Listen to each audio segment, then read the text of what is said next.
이 글은 지인의 글입니다. 글쓴이의 신원은 공개하지 않겠습니다. 개돼지들이 짖어서 신원은 비공개하겠습니다. 제목 사기범 주제의 시국사범 흉내를 누가 보면 국가보안법이나 찝시법으로 교도소에 갇힌 것으로 착각하겠네요.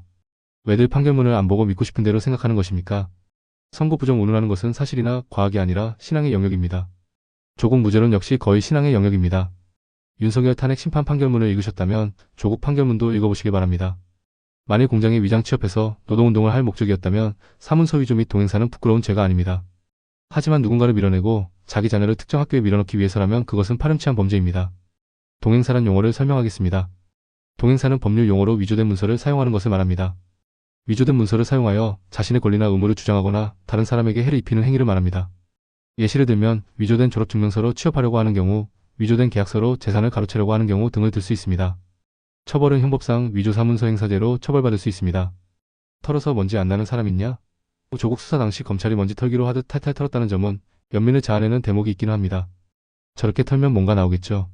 하지만 말입니다. 아무나 털어서 입시비리, 감찰 무마와 같은 엄청난 범죄가 나오진 않습니다. 이 대목은 연민이나 동정의 여지는 하나도 없습니다. 1993년에 잠시 구치소에 갔을 때 저도 석방투쟁의 대열에 함께 한 적이 있습니다만 이번 판결과 투옥은 사필규정의 살해이지 사법 탄압의 영역이 절대 아닙니다. 수사와 판결이 억울하니 하는 것은 신앙의 영역입니다. 아마 윤석열도 거울 보고 똑같이 억울하다고 할 것입니다. 조국을 방어하면 할수록 윤석열을 방어하는 스스로의 소스라치게 놀랄 것입니다. 잘 다녀오세요. 조만간 거울의 저편인 윤석열도 거기 갈 것 같으니 사명과 복권일랑 꿈도 꾸지 마시길 바랍니다.